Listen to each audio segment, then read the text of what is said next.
here at the opening ceremony for the 17th annual 60-day retreat at Panditarama Semigone Forest Center. Today is the beginning of the retreat, and Sayagyi, according to his responsibility, is greeting all the yogis who come from all over the world, who are related to him on 2 or 3 levels, and he wants to greet people who are coming here in order to be able to become related by the blood of the Dhamma. He welcomes everyone, and he trusts that this Dhamma gift that he will give is something that you will use with respect, with great care, and without taking a break. So, as Sayagyi and the monks here are Asian, he is automatically related to those of you who come from Asia on 3 levels. And as far as people who come from the European continent or America or Africa, he is related with you automatically on 2 levels. Sayagyi is Asian, and with other Asians, although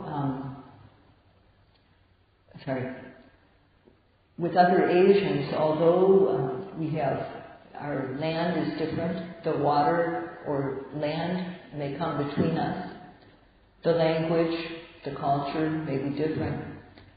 As Asians, having the blood of Asia, we are the same, and therefore we are considered Asian relatives.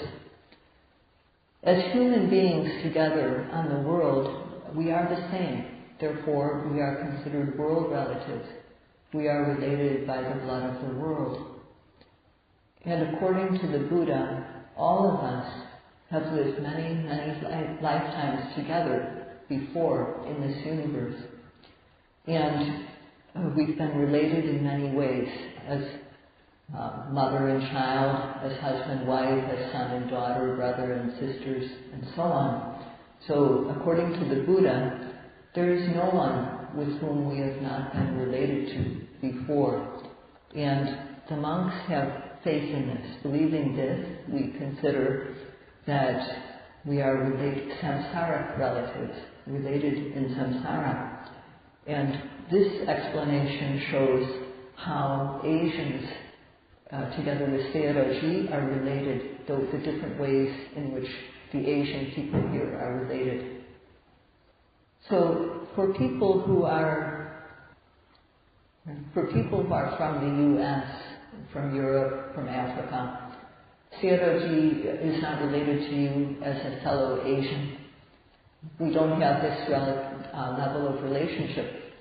But we are related as world relatives, beings on the planet together, and we are related throughout samsara.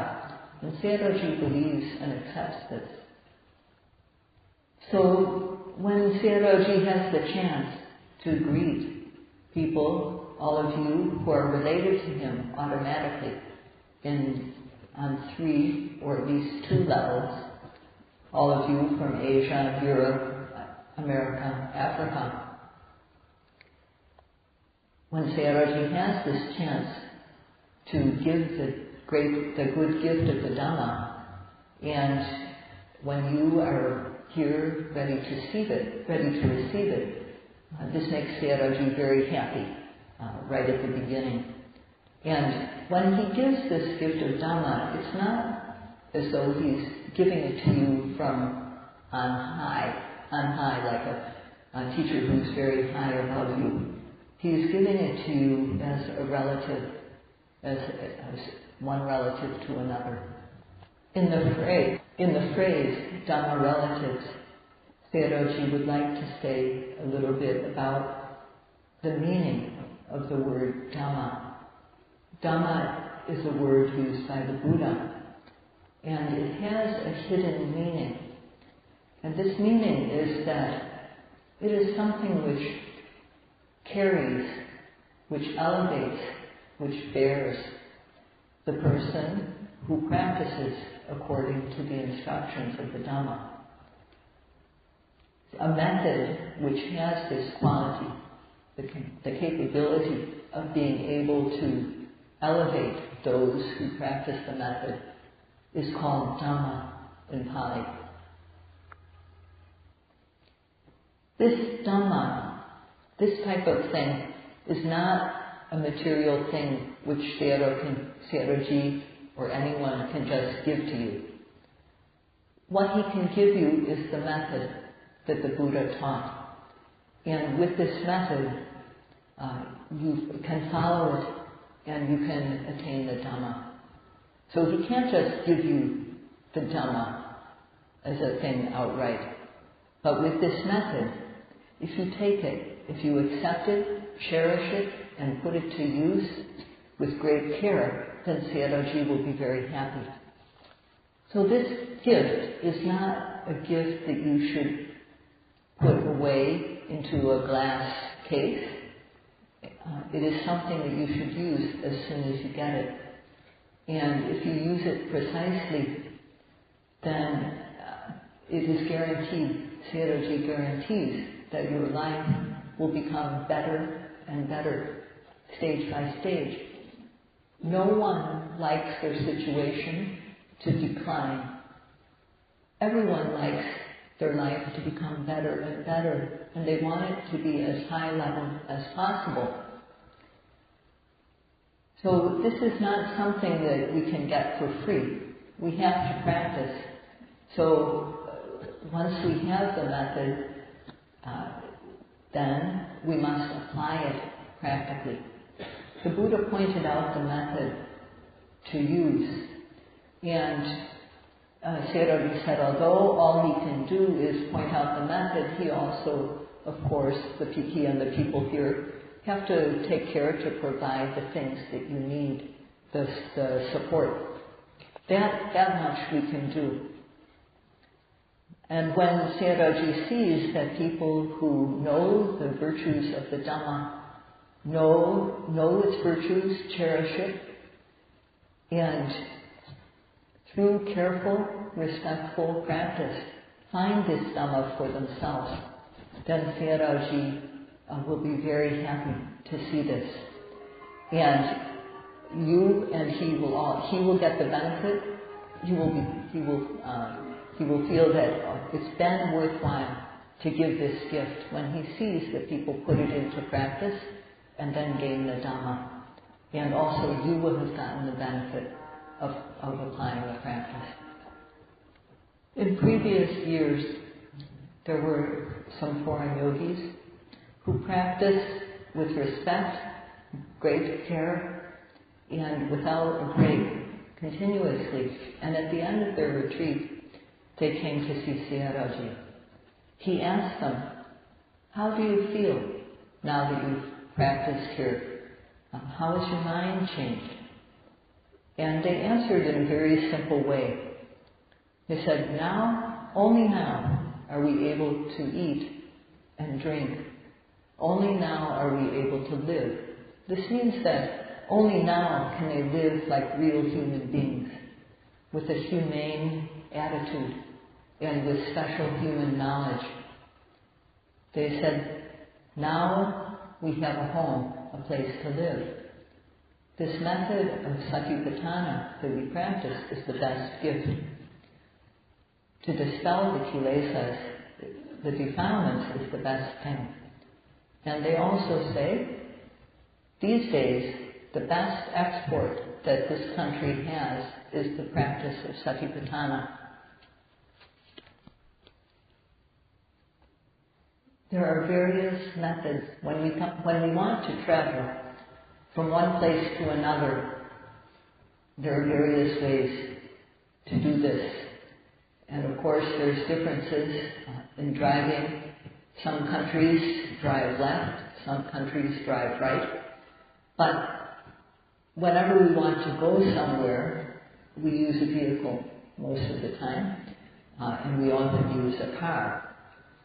So when we're going on a trip by car, we have to observe, we have to stay in our lane.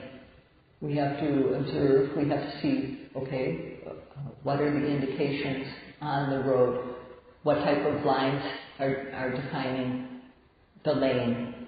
What is the speed limit? When we come to a turn in the road, especially if it's a sharp turn, we have to take care. Slow down and then make our turn.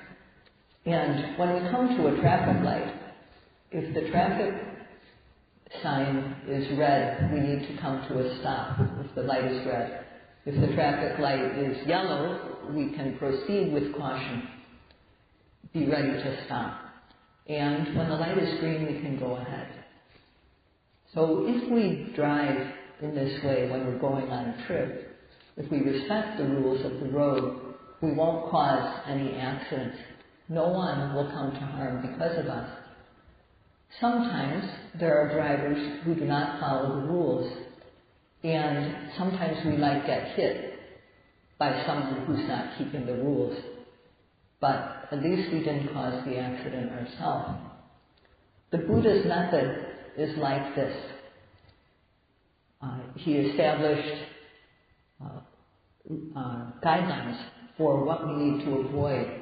We need to avoid those things which cause others harm, or which bring harm to ourselves. And we should also avoid situations where we're likely to get into an accident because of the behavior of others.